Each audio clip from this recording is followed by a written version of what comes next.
welcome to Kamilla Singh Show. And before we start the show, I would like to acknowledge that we are on the land, unceded territory of Silvertooth, Quartland, and Musqueam. And today we're going to be talking about a week it was in politics. Because we have done our first show today and I got lots of phone calls back and you really enjoyed, instead of sitting and doing interview, this is to talk about what's happening around us and what's happening in the politics.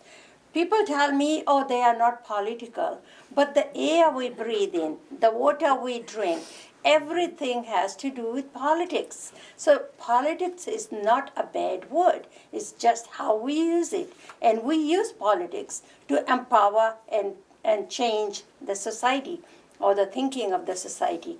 And my panelist today is Annie Johanna. She's a teacher at LA Madison. She's an activist, and she's a very outspoken person. And with her is Dr. Balbir Gum, and she's a professor at KPU, and she is also the founder of NEVR, N-E-V-R. So these are our panelists, and we're going to ask them some questions.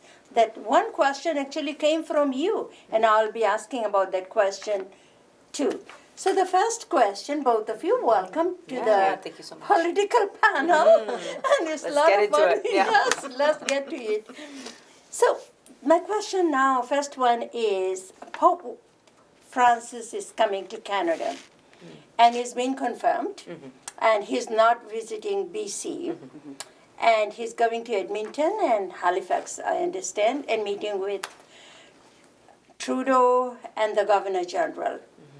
So what do you think of, and I know there was a big uproar about, because they were the graves of the children. It was happened right here in our backyard or in BC. And I think people thought that he will find time to come and visit British Columbia. So what do you think how the first people of this land, Aboriginal or Indigenous people, they felt really disappointed? Yeah, I think it's for them to speak on this issue. It is a Truth and Reconciliation Commission call to action that the Pope apologize and do this kind of visit. Of course, one would hope that he would come to BC and go to many other places, yes. Right? I mean, the reality is we're finding out that these graves, these sites exist across the entire of these lands. So yeah. Maybe it's impossible for him to do it all. I still think the bigger disappointment, or perhaps the bigger call, is what are you going to do after this, right? What about justice for those folks? You know, there are people that ask, why can't there be criminal actions here, right? Criminal procedures put into place in terms of priests and nuns and others that served in these sites. The last one closed in 1996. So why isn't there that push to take on that, that legal side of things? Showing up and apologizing and visiting sites is one thing, but what does this mean to the transformation of our society, of Canada, of truly stepping away from this genocidal reality of residential schools? So, I don't know. I wish he would come to BC, but is that the one thing that's going to solve the problems with inequities and how we treat Indigenous peoples in Canada? I don't think so. Yeah, and I would agree with you, Annie, that, if he comes or doesn't come, that's one thing. But it's what are we doing about it? And I think we need to talk to a lot of Indigenous folks. We do have the Truth and Reconciliation report, but it's about what do they think? What would help them? It doesn't help for us to say what should be done. It should be what do they want? Because they have been oppressed for so many years, and we need to give them voice. So instead of us saying this should be done, that should be done, we should be asking our Indigenous peoples, what would you like done? But at the same time, we, all three of us, people of color, we have to be allies. Yes. Right? We have to speak. Sure. Let them be in the front row, yes. But we need to support their choices. And also with the Catholic school and with the churches, and they have so much land and money and all that. And maybe it may be time for them to recognize what it has done to the people or people that love their children. I know they cannot bring the child back, but at least provide something so they can heal and move on, right? Yeah, well, and the something doesn't always have to be money either, right? A lot of times people think, oh, take them to court, get some money. But the words matter. Yes. So what the Pope says or doesn't say, those things matter. So what we need is not just an apology, but what concrete action is the Pope and the Roman Catholic, dynasty willing to do? And that is a bigger question, and I'm not sure I know what the answer is, but it is a question that should be asked of the Pope when he is here, and whether he comes to BC or not, wherever he comes in Canada, that is something to work on. And then the other is, for us allies, we need to work with Indigenous communities. Yep. I know I've made a real effort to try to work with the Kwantlen First Nation. For Never, we have Cheryl Gabriel from the Kwantlen First Nation on our board for that reason, because we need their voice. Yeah. We can't be saying, oh, we think, this should be done for them. But we want them to tell us, and then, yes, we'll help support them as they voice their opinions. I've learned one thing, because I do hold, I'm an Indigenous graduate advocate at my school, and so and I do some of this work in the community as well. One thing I've been taught from Indigenous peoples across a variety of different nations is that one form of allyship is to understand the root of all of this. Yeah. It wasn't just about children or education. No. This was about the removal of land. This was about the use of resources on these lands, to include things like oil and gas and gold. Like the list goes on and on. So when you see land protectors, land defenders standing up for their rights, and that might mean they're blocking a road, right? They're holding governments accountable. Instead of us just complaining about, oh, it's going to make me late for work, or whatever, or worse, right? I mean, we have these stereotypes. There's even worse out there. We need to understand what they're trying to do and how they're trying to really change systems. And it might be inconvenience to us as settlers, but this is stolen land, and we are living here without their permission. Yes. So it is uncomfortable. It needs a lot of change. I hope the Pope does speak to First Nations leaders more than he does Trudeau. Yes. Because I think it still is saying that Canada has the final say. Yeah. And I think decolonization means that it's not our final say. That it's a larger table that we come to make any and all decisions, right? Informed consent. So that's something that all of us can do if we can't call ourselves allies, but in the work that we're trying to do, really give space and time for Indigenous leaders and what they're trying to do, really for all of us, right, on these lands. And then that's how we value the children. We center the children that are no longer here by saying that we know why you were taken. We know why you were murdered, taken, through this process. It wasn't just about a school.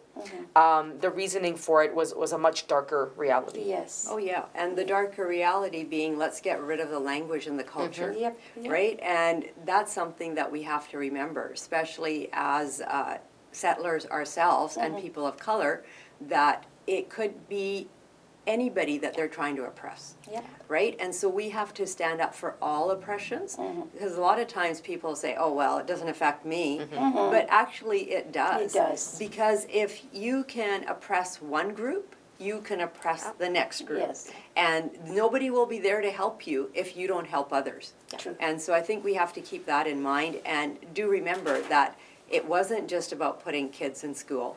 It was about getting rid of a language and a very rich culture that Indigenous people had. And their culture was more in homeostasis, where everything was balanced, where the colonial culture is all about resource extraction and about money and, fancy things. That one was more about keeping balance within communities, the environment, etc. And we're learning now, as we're watching what's happening with wildfires and everything else. Now we're bringing in Indigenous folks to say, oh, teach us about how you do this. Yet, originally, we didn't want any of that, right? Colonialism is about, we know best, and we're going to impose on you how you're to behave. And so those are dark realities that we always have to keep in mind.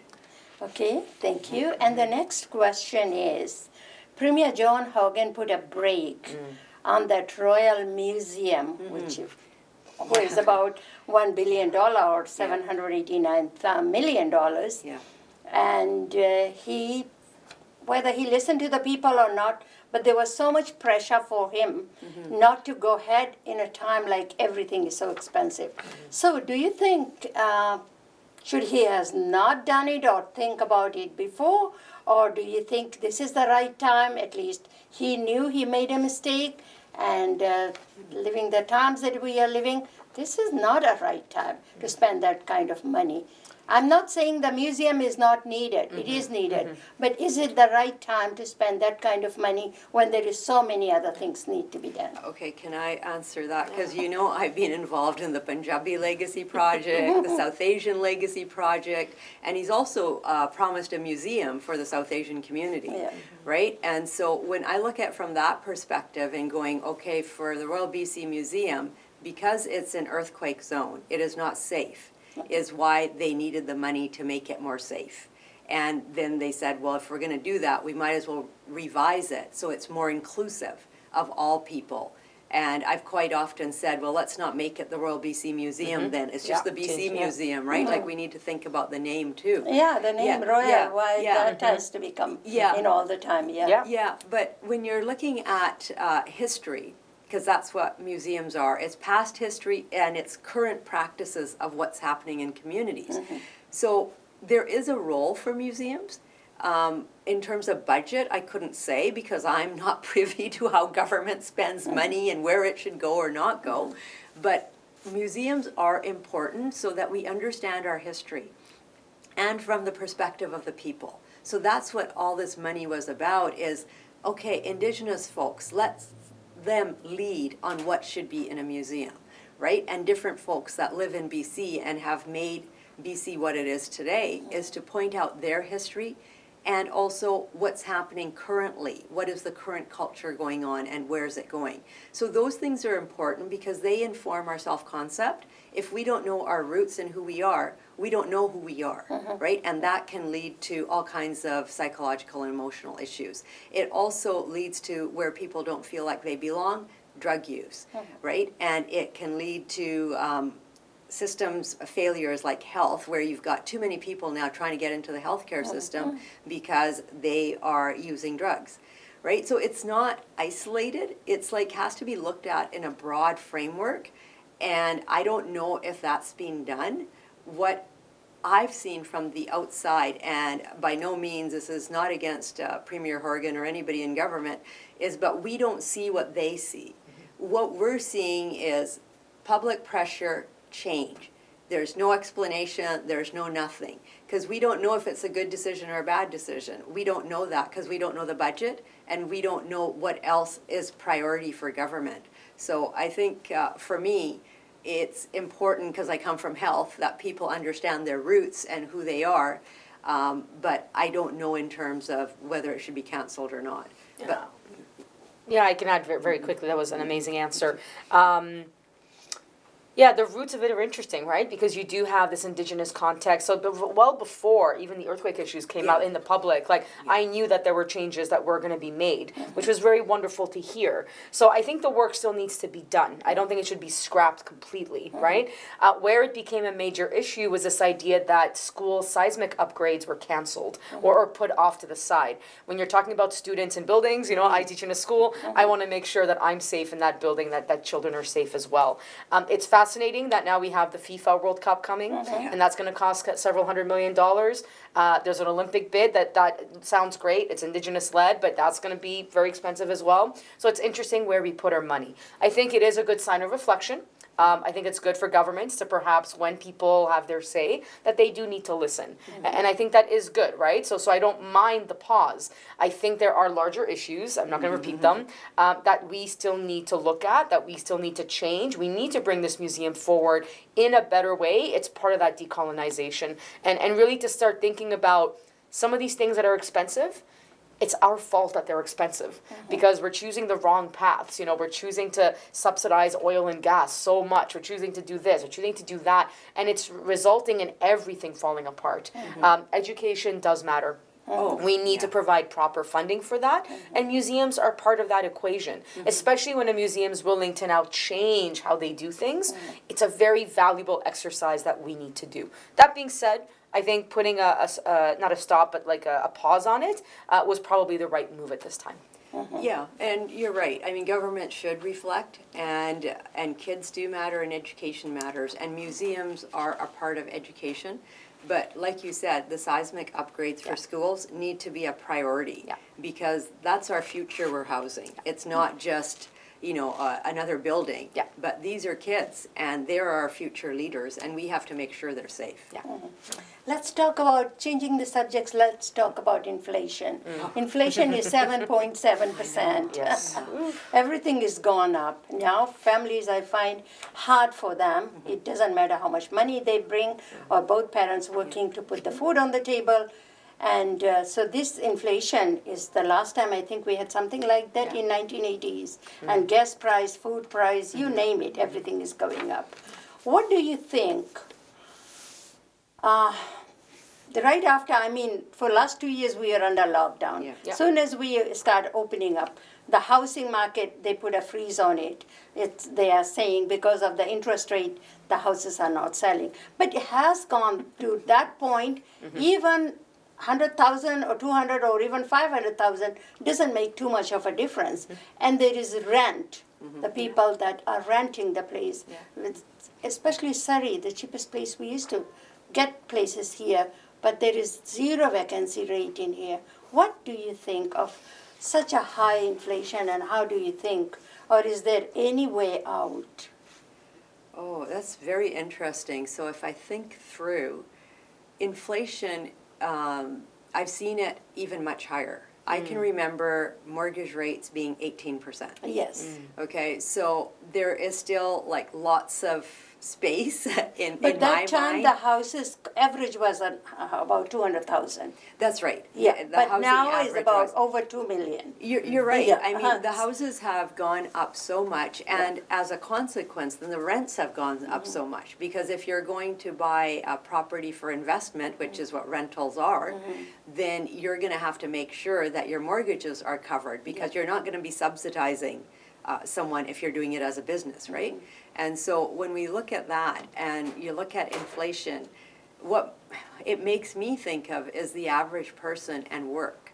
So how much money do you need to make in order to afford your rent and do basic needs? I'm not talking about going on vacation Yes. like it's No, opened yeah. up and people are trying to do, or buy a brand new car or whatever, but just basic living, right? So that's where we have to have a living wage. And so if everybody had a living wage, it would help. But I know from being on our union executive that everybody's contracts are up as well, the public sector.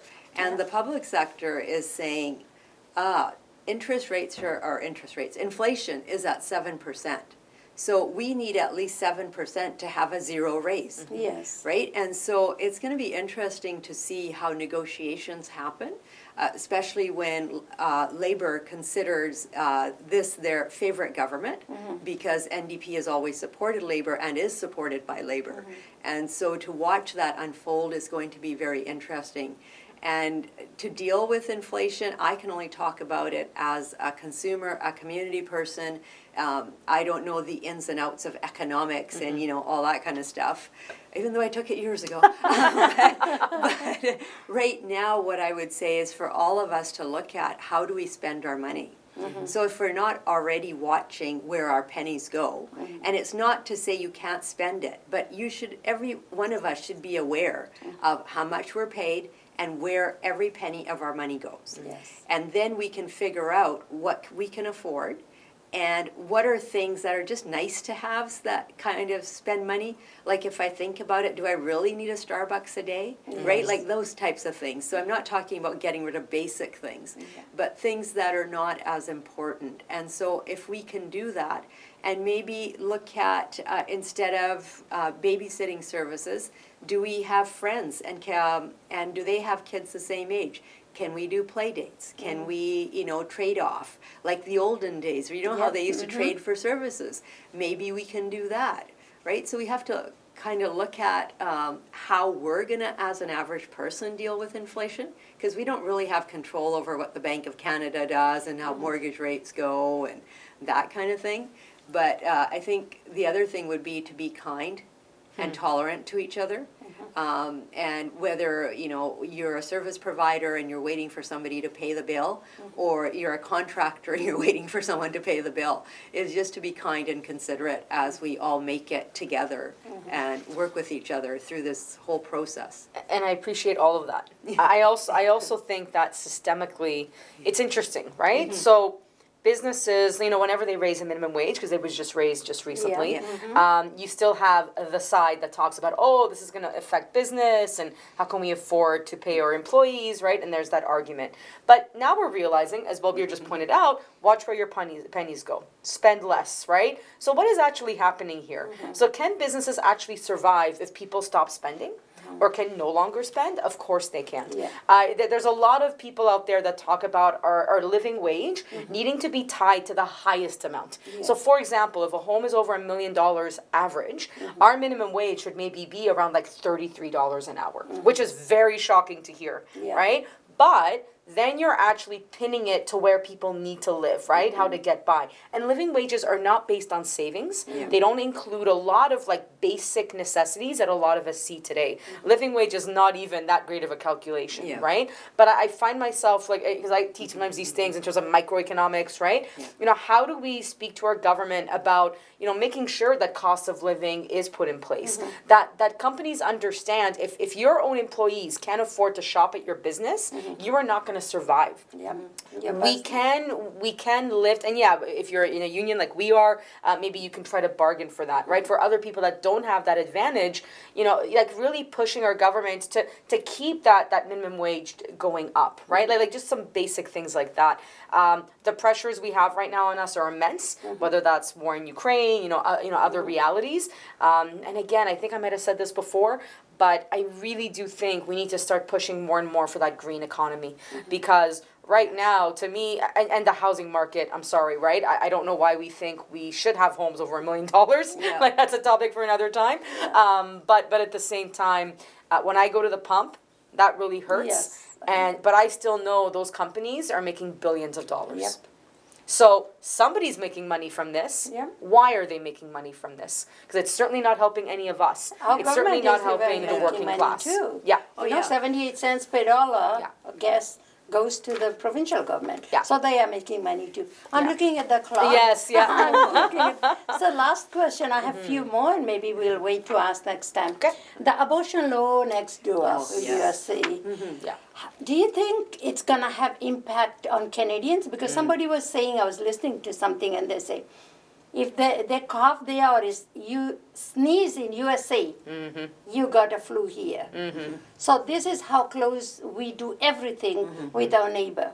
So what kind of impact are we going to have with the abortion law changes in USA? She's in health. I'll let her start first. So abortion, when I looked at the change there, so what has happened with Roe versus Wade is that the courts have said it's up to the people. Okay, so it's going back to parliaments to figure it out. And in the U.S., as you know, each state has the authority to make its own laws. So there will be, I don't know if all states are going to now say, okay, no more abortion. I think it's at least 26 to start. There's quite a few, right? Because they're very conservative states. And so let's just say, you know, women are in states where they don't have that. It's going to impact their healthcare system. First of all, more deliveries, but that's not usually what comes to the top of my head, where you need more staff for that. But it's the trauma of having to do something. Again, we were talking about social control in a different episode. It's a type of social control. So it's controlling women's bodies. And the bigger issue for me, I mean, I could go on and talk about other impacts it has on social services and everything else, but the bigger question is, who has control of a woman's body? right? Seems like the state now. Yeah. Yeah, and if the state has control of a woman's body, why does not the state have control of a man's body, is my question, Yes. right? And so, we laugh, but Yeah. to me, it's really Yeah. serious. I Like, know. this is a serious fundamental law question. Yeah. And that's what they have to focus on, and look at their constitution to say, okay, because it was only in Canada around the 1900s that we were, as women, even seen as people. Yes, 1929, yeah. Yeah, 1929. So if that's the case, are we going to reverse back too? Yeah. And I think that's what you're asking. In terms of women, they might, like people that are rich, etc. It's not going to impact them in the U.S. because they can go to other places in the world, They or can they come can to go Canada or they anywhere. can go underground. They Yeah. can get abortions. Yeah. Who it impacts again are those that are already socially challenged, Yeah. right? And they're the ones who quite often, well, I shouldn't say quite often, but sometimes can be raped. They are sexually assaulted many a times. There is marital rape, and all those things which can give them trauma. And if they're going to have to carry this child and carry it forward and raise it, they are going to be re-traumatized probably every time they look at that child. And that's going to impact their entire body system, psychologically and physically. And we're going to see a lot more illnesses and conditions. Yeah. I think in Canada, what you see very specifically is the lack of access. Yeah. So whether you're in a more rural area or in the East Coast, where there seems to be a more prevalent dynamic around like a lack of abortion clinics, etc. And when I say abortion clinics, even I in mean BC. healthcare. Yeah. Right? Like let's abortion is not a separate thing. No. It's healthcare. Yeah. So there's a lack of healthcare resources. There's a lack of access. We still have people that need to be escorted in. I teach secondary students, and I'm going to be reminding them, when I was growing up, abortion clinics were being blown up. There were doctors assassinated. Yes. Like this went so ugly and Yep. so deadly against so many people. Yeah. Here, there are people that are against abortion, pro-life, whatever Yeah. they call themselves.